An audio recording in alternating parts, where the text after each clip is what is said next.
how can you download Photoleap application into your Android phone? So without any further ado, let's dive right into this exciting video. Now, in order to download the Photoleap, you just simply have to open your Play Store application. And after opening the Play Store, just simply tap to search button.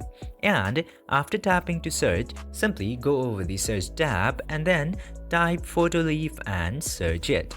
Then, after searching the Photoleap, you will get this Photoleap photo editor / AI art application. Now, you just simply have to open this one, and after that, tap to this install button.